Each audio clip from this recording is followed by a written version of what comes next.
Hello everyone, this is Tom, your host of the Hidden Truths channel. It is very early, February 21st, 2025. And I want to do a video that I've been trying to do a live stream on for the last 2 days, but YouTube keeps cutting the live stream. It's called Alien Abductions. Are you a victim? Now I've done it, I did it last night, and they shut me down. It says your video is finished rudely. And like I say, just hold on. This ought to intrigue you because YouTube don't even want me to talk about this. I mean, this Hidden Truths channel, I'm not allowed to talk about alien abductions, especially my own little personal story with it. So I'm gonna make a video and see if they shut my video down. You know, I want to sit there and think I'm crazy, but I guess if YouTube keeps acting like that and they want to hide the truth, well, it kind of makes me wonder that, anyway, I just don't understand why YouTube won't let me make a live stream about this. But like I say, I'm going to do this video and see if they chop this down. But I want to talk about my experiences from when I was a little child, approximately 5 or 6, to just in the last few years. Anyway, and these are, like I say, I'm not saying I'm an alien abductee, okay, I'm being abducted. I'm just saying I have dealt with a few things through my lifetime that have been strange, okay? Let's start out with when I was a kid. Like I say, 5 or 6, I think I was early 6, okay? And I lived in southern Minnesota, farming country and stuff, small town. This was the 70s through the, the 80s. And I'm talking when I was 6, so I've been 73. And I remember walking down to the drainage ditch. Right, the drainage ditch is where the water from the field, we had tiling, and they drain into these ditches. They were deep ditches and stuff, not irrigation ditches. Just were actually where the water would drain into.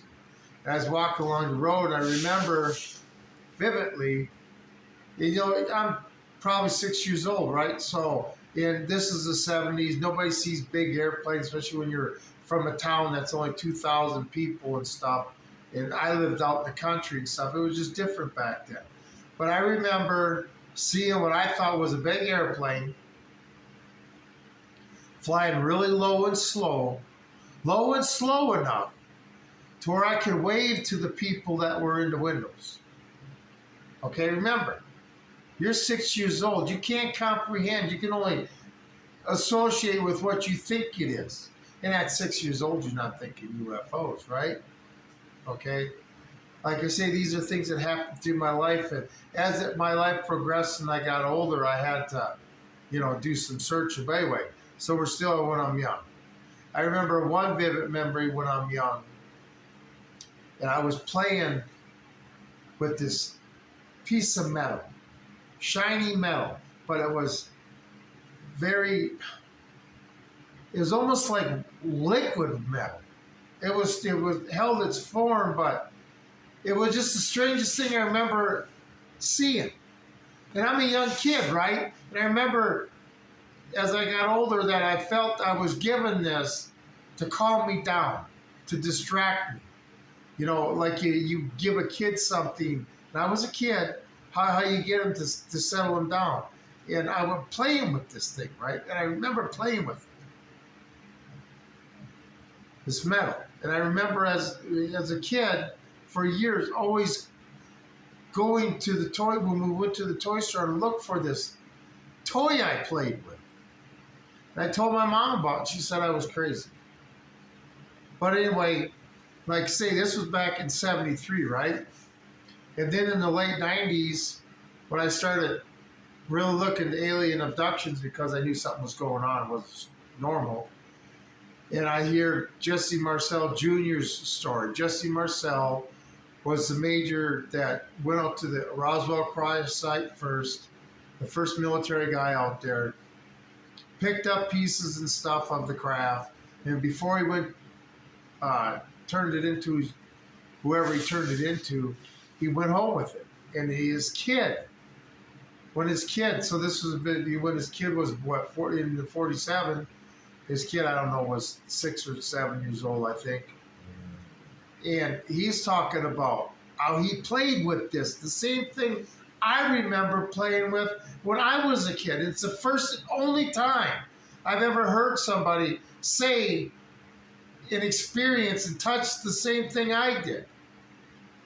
And it was the same reaction he had. Wow. Okay. You know, I'm just saying. Strange, right?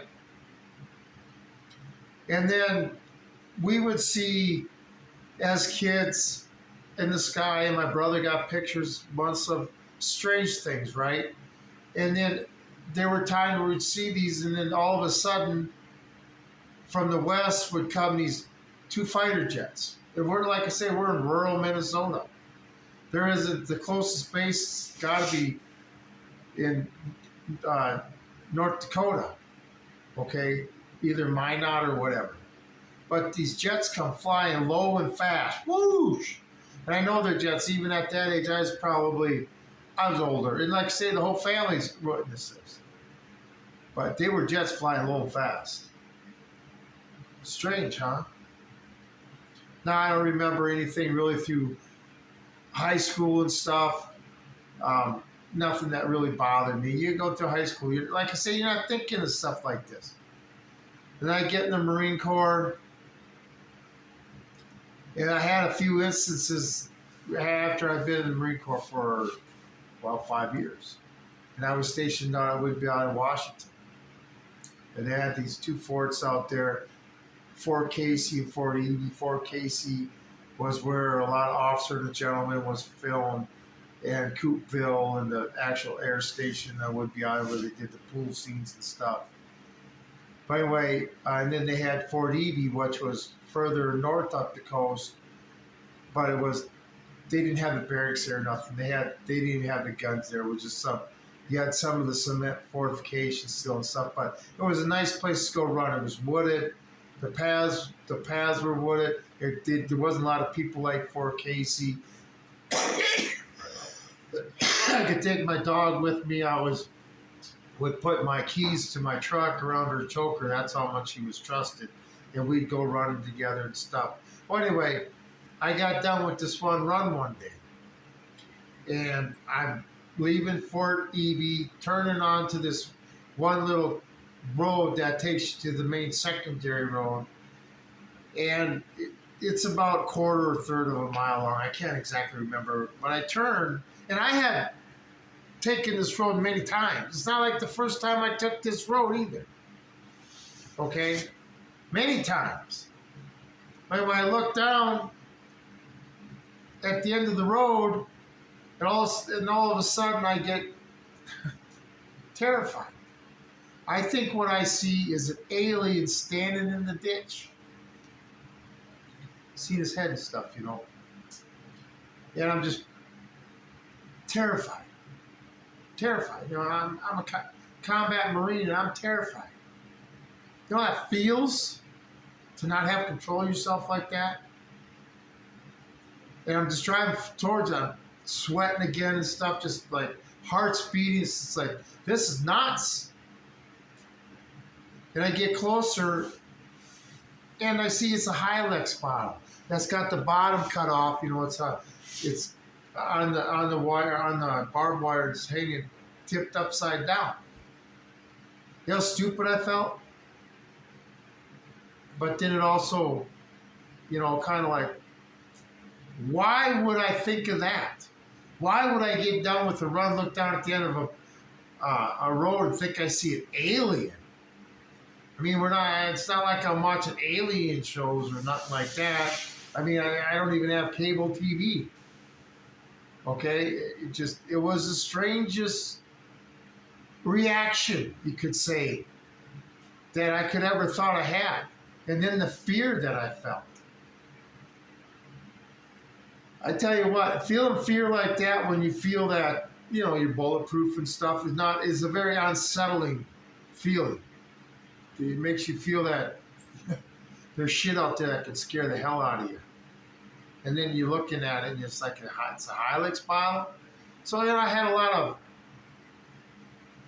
strange feelings about that. I didn't quite understand it. Okay?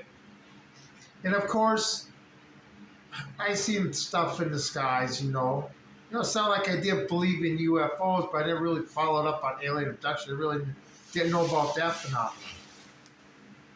But yeah, I believe UFOs existed. But picking people up and stuff, and like I say, that I'd ever saw one, I wasn't thinking that stuff.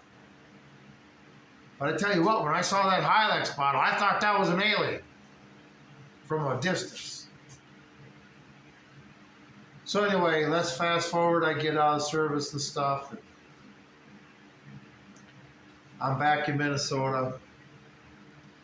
And, it's just strange stuff. Oh, one time in the service, too, I did have lost time. Traveling down the interstate, coming out of, I was in Virginia, headed to North Carolina, I think it was Interstate 77. And I was like 20 miles still in Virginia. And the next thing I remember, I'm at a rest area, parked in front of the pavilion, and I had to go out and look on the map on the pavilion to know where I was at. I was in North Carolina. So, whatever. And then I felt strangely for a while after that. But, but see, this is the thing. You try to rationalize stuff. When something weird's happening or you're seeing something that's out of the ordinary, most people try to rationalize it first. They're not thinking paranormal. They're thinking, especially me, I had a logical thinking mind. Mathematics and, I thought of aliens, but I didn't think paranormal crazy stuff, which I would call crazy stuff. Believing in UFOs is one thing. Believing that everything that goes with it, that's another thing.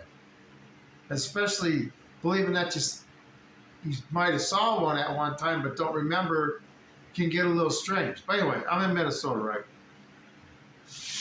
And one night I wake up. I will never forget this night.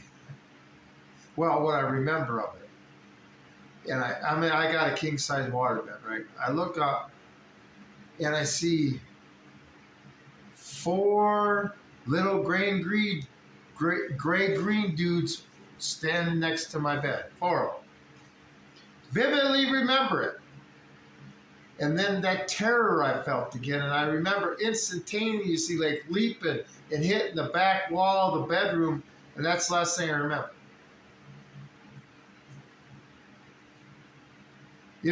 If I can get that terrified, I don't really want to remember what's going on. I mean, if there's some deal with the government where they're allowed to start picking people up for their experiments and stuff, they use as lab rats, whatever. But I don't want to remember. If I got to feel that much fear, then, obviously I'm blocking it out. But, strange, right? Strange.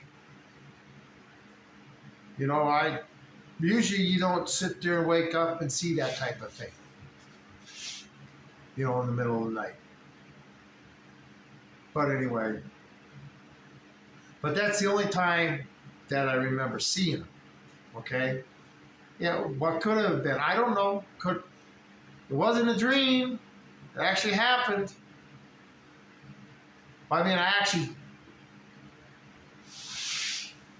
Anyway, it's like say try to rationalize it. You don't want to sit there. You want to make sure you got all your faculties. You want to make sure you got your sanity. When you start looking into this stuff, what could it possibly be? Because I never told anybody. Well, who am I going to tell? I saw 4 aliens next to my bed. I mean, I feel weird talking about it now, but we have drone sightings everywhere. So, that was where I saw.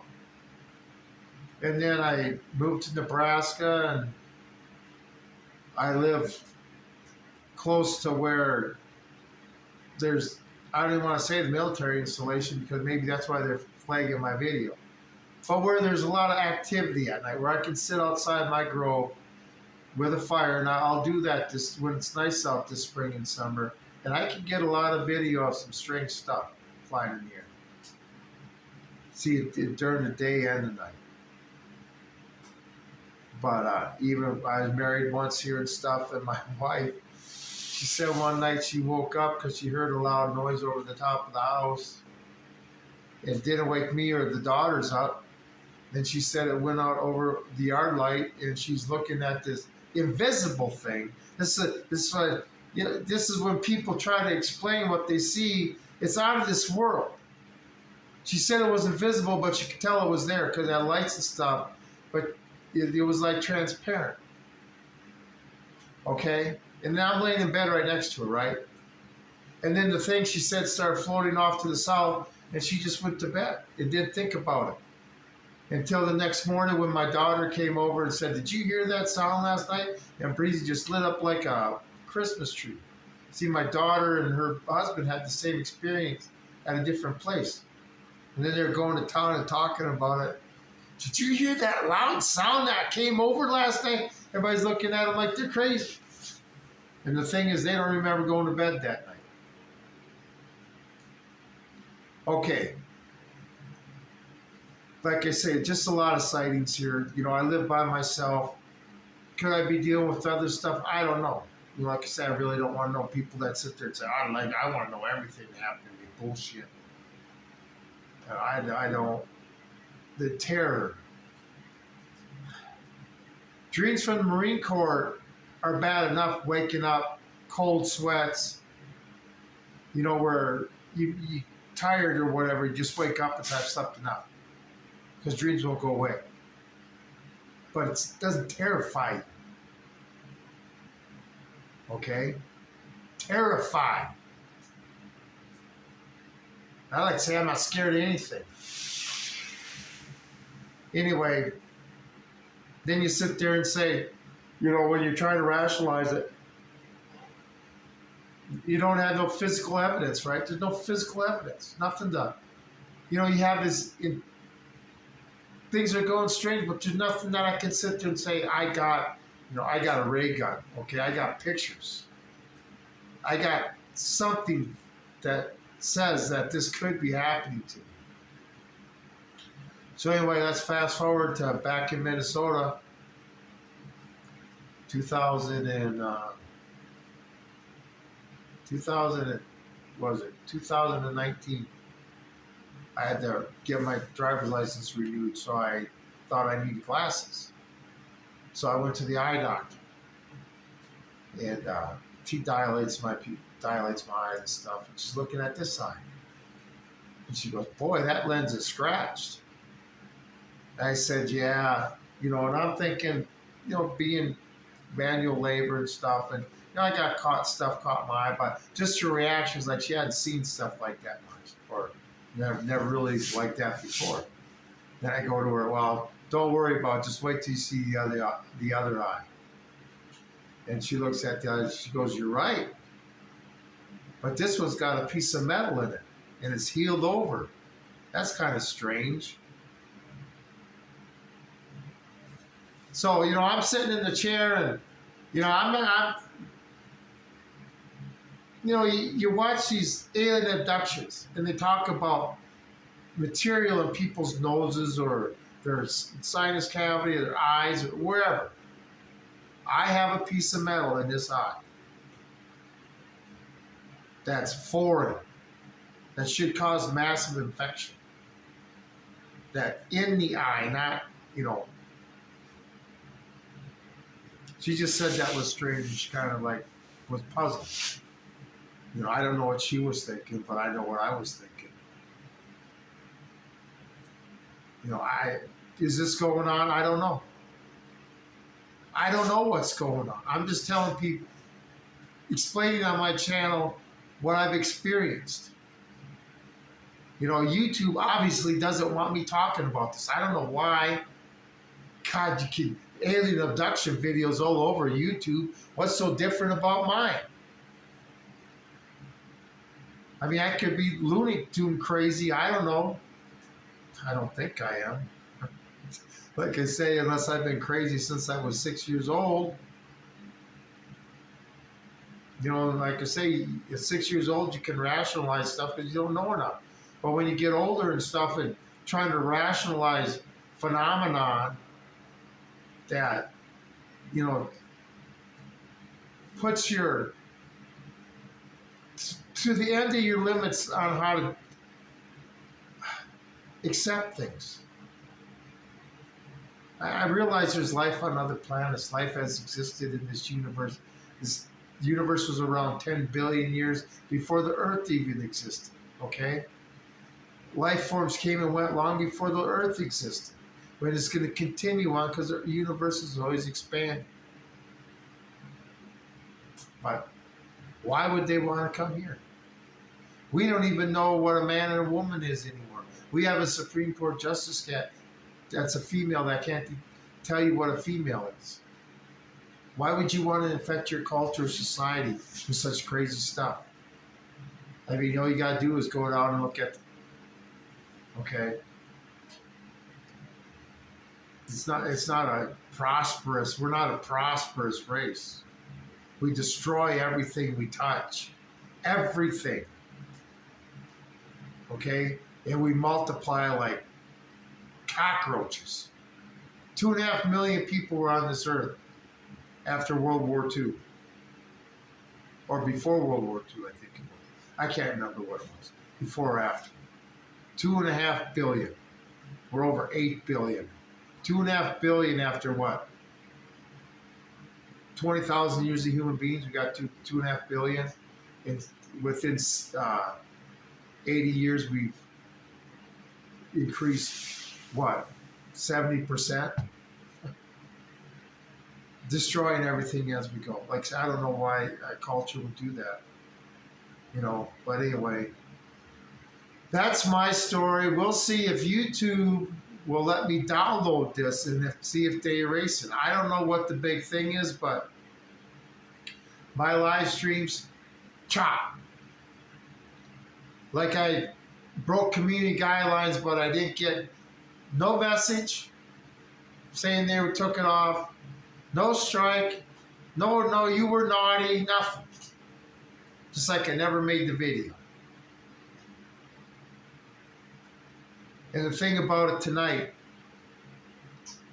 is, you know, of course I'm a small channel, right? But it was midnight, 2 o'clock in the morning, some places. But I had 2 people watching. The whole 30 minutes that never made one comment. They were there the whole time. Strange, right? I don't know what truth is, what I'm saying that it's so, I don't know, security orientated where it just destroyed the United States. Anyway, it's crazy. Just trying to make a live broadcast about alien abductions on a Hidden Truths channel. The Hidden Truths channel. Am I allowed to do that? Is there anything you're allowed to talk about on YouTube anymore? Anyway, we'll see if this video goes through. If it does, enjoy it. I know there's people that, you know, that have watched me on my old channel are going to be kind of surprised. That's the lone wolf for you, man. That's why I like being by myself. So, anyway, everybody have a great morning, and I'm going to get some sleep. This is Tom. Everybody, see you later.